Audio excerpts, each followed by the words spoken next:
ഈ അപസ്മാരം വരുന്ന ആളുകൾക്ക് അവർക്ക് ഈ കൗൺസിലിങ്ങിനുള്ള പ്രാധാന്യം എത്രത്തോളം വലുതാണ്? അപ്പോൾ അപസ്മാരം എന്നുള്ളത് പല കാരണങ്ങളെ കൊണ്ട് വരാം. അപ്പോൾ ആദ്യം തന്നെ ഏതൊരു അവസ്ഥയായാലും നമ്മൾ ആദ്യം non genetic causes rule out ചെയ്യുക എന്നുള്ളതാണ് ഏറ്റവും ആദ്യമായിട്ട് ചെയ്യേണ്ട കാര്യം. കാരണം ഒരു നോൺ ജെനറ്റിക് കോസ് ആണെങ്കിൽ നമുക്ക് ഒരിക്കലും അത് ജനറ്റിക് ടെസ്റ്റിലൂടെ കണ്ടുപിടിക്കാൻ കഴിയില്ല. അപ്പോൾ ജനറ്റിക് ടെസ്റ്റിലൂടെ കണ്ടുപിടിക്കാൻ പറ്റാത്തൊരു കാര്യത്തിന് നമ്മളൊരു ഫാമിലീനെ വിധേയരാക്കുക എന്നുള്ളത് ശരിയായ ഒരു കാര്യമല്ല.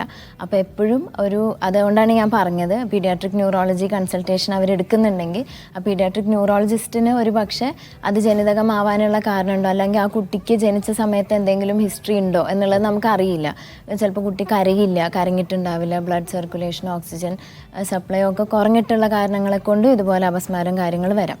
അപ്പോൾ എപ്പോഴും non genetic causes rule out ചെയ്തതിന് ശേഷം ആ ഒരു പ്രൈമറി ക്ലിനിഷ്യന് തോന്നുകയാണ് ഇത് ജനിതകമാവാൻ ഇനിയും ജനിതകമാവാൻ തന്നെയാണ് കാരണം എന്ന് തോന്നുമ്പോഴാണ് അവരെ ജനറ്റിക് കൗൺസിലിങ്ങിന് വിധേയരാക്കേണ്ടത്. അപ്പോൾ അപസ്മാരം ജനിതകമായിട്ടുള്ളതാണെങ്കിൽ ചില സമയങ്ങളിൽ അതിൻ്റെ ട്രീറ്റ്മെൻറ്റ് നമ്മളൊന്ന് മാറ്റം വരുത്തിയാൽ ചില സമയങ്ങളിൽ അതിലൊരു വ്യത്യാസം കാണാനുള്ള സാധ്യതയുണ്ട്. നമ്മൾ ഇത്ര നേരം കുട്ടികളുടെ കാര്യമാണ് സംസാരിച്ചുകൊണ്ടിരുന്നത്. നമുക്ക് മുതിർന്നവരുടെ കാര്യം എടുക്കുകയാണെങ്കിൽ അവരിൽ ഏത് തരത്തിലാണ് ഈ ഒരു മാറ്റത്തെ നമുക്ക് കാണാൻ കഴിയുക? ഇപ്പോൾ പലർക്കും ഹൃദയ സംബന്ധമായ അസുഖങ്ങൾ, കാലുകൾക്ക് ഒരു ഇങ്ങനെ രോഗം വരുന്നത് പോലെ ഒരു ഫീൽ ഉണ്ടാകും. അത്തരത്തിലുള്ള ഒരു വ്യതിയാനങ്ങൾ മുതിർന്നവരിൽ പലപ്പോഴും കേട്ടിട്ടുണ്ട്.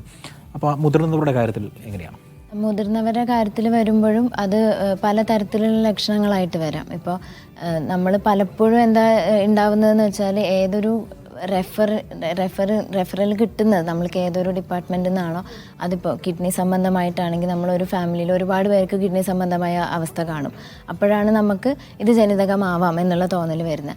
അതുപോലെ തന്നെ ഇപ്പോൾ വിറയൽ പോലെയുള്ള അസുഖങ്ങൾ അങ്ങനെ ഒരു ഫാമിലിയിൽ ഒരുപാട് പേർക്ക് വരിക.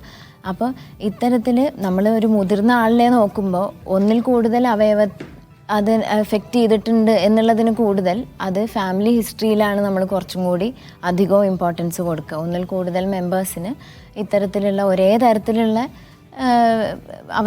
ലക്ഷണങ്ങൾ കണ്ടിട്ടുണ്ടെങ്കിൽ അതിന് സാധ്യത കൂടുതലാണ്. അതുപോലെ തന്നെയാണ് ക്യാൻസറിൻ്റെ കേസിൽ നമ്മൾ നേരത്തെ ഡിസ്കസ് ചെയ്ത പോലെ ക്യാൻസറിൻ്റെ കേസിലും അങ്ങനെ തന്നെയാണ്. നമുക്കിതിനെ ഒരു രോഗം എന്നൊരിക്കലും വിശേഷിപ്പിക്കാൻ കഴിയില്ലല്ലോ. രോഗം എന്നല്ല, അതൊരവസ്ഥ, ജനിതക അവസ്ഥ എന്നുള്ളതേ ഉള്ളൂ. പിന്നെ പലപ്പോഴും നമ്മൾ ചിന്തിക്കുന്ന പോലെ എല്ലാ ജനിതക അവസ്ഥകളും ഒരു സിവിയർ ആണോ എന്ന് ചോദിച്ചാൽ പലപ്പോഴും അല്ല. കാരണം വളരെ സിവിയറിറ്റി കുറഞ്ഞ ജനിതക അവസ്ഥകളും ഉണ്ട്. അപ്പോൾ ചില സമയത്ത് ചെറിയ മാറ്റങ്ങൾ നമ്മൾ ചെയ്താൽ പോലും, അല്ലെങ്കിൽ ചെറിയൊരു ഇപ്പോൾ ഒരു എക്സാമ്പിളാണ് ബയോട്ടിനിഡേസ് ഡെഫിഷ്യൻസി എന്ന് പറഞ്ഞിട്ടുള്ളൊരു കണ്ടീഷനുണ്ട്. കുഞ്ഞായിരിക്കുമ്പോൾ തന്നെ ന്യൂ ബോൺ സ്ക്രീനിങ്ങിൽ എന്ന് പറഞ്ഞിട്ട് ജനിച്ച കുട്ടിയിൽ നമ്മളൊരു ടെസ്റ്റ് ചെയ്യും.